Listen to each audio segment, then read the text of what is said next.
Comic books need to reach beyond the direct market into areas where they'll receive wider attention.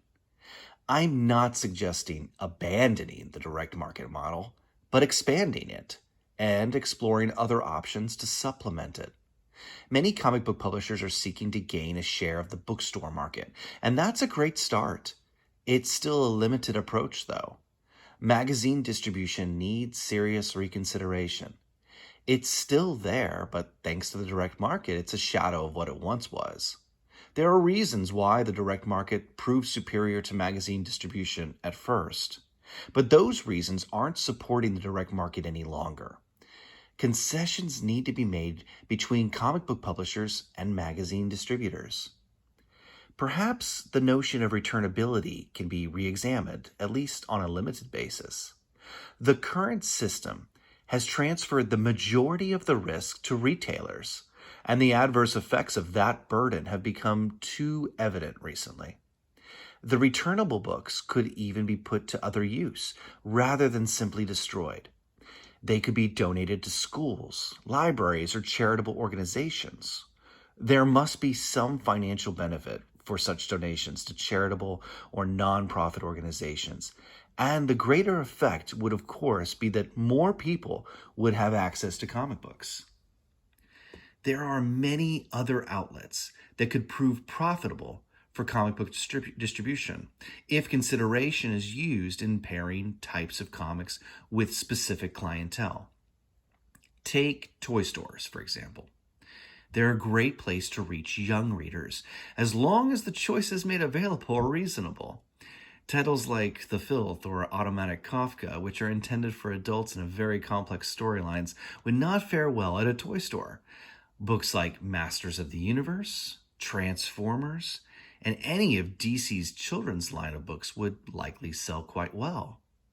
Recent years have already shown that bookstores are a viable market for comic books, at least in graphic novel format.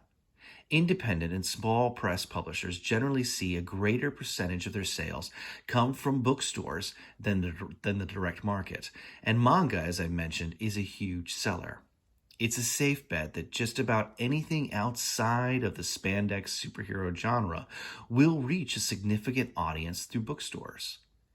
A mixture of alternative and mainstream titles, probably one which favored the alternative, would be suitable for music stores, and video game stores would, of course, do well to carry titles that have video game tie-ins or would otherwise appeal to gamers. The manga element is relevant here as well, since manga is quite often available at video game stores and to a lesser extent at music stores. Stores that sell movies would also benefit from a mixture of mainstream and alternative titles. Of course, comics upon which movies have been made would be appropriate, and likewise those which are licensed from film and television properties, but also crime noir and similar genres, as well as humor comics and comics aimed at children. Depending on the store or chain of stores in question, even more experimental, artsy comics could find an audience through movie stores. Reaching a wider audience is critical to comics' continued existence, and that audience isn't going to go out of their way to hunt down comic books at specialty stores. Not at first, anyway. Newsstand-type distribution should be courted again, but should be made more appealing for retailers like supermarkets and drugstores. The standard 24-page pamphlet just isn't profitable enough when magazines can bring in more money for the same amount of space. Perhaps a lengthier format, printed on cheaper paper to keep production costs down at a different price point, would make comic books worthwhile again to such businesses. I'm not suggesting that other outlets should replace the direct market. Ideally, the direct market would be supplemented by outside retailers. Non-specialty stores would carry the appetizers, so to speak, while direct market stores would provide the full menu. A buyer would, for instance, pick up the most recent paperback collection of a particular title and perhaps decide to continue reading the series on a regular basis and seek out the nearest comic book store. All of this would require a new collaboration amongst publishers, distributors, and retailers, and likely new sorts of business relationships among publishers and non-specialty stores. But I think the effort is worth it.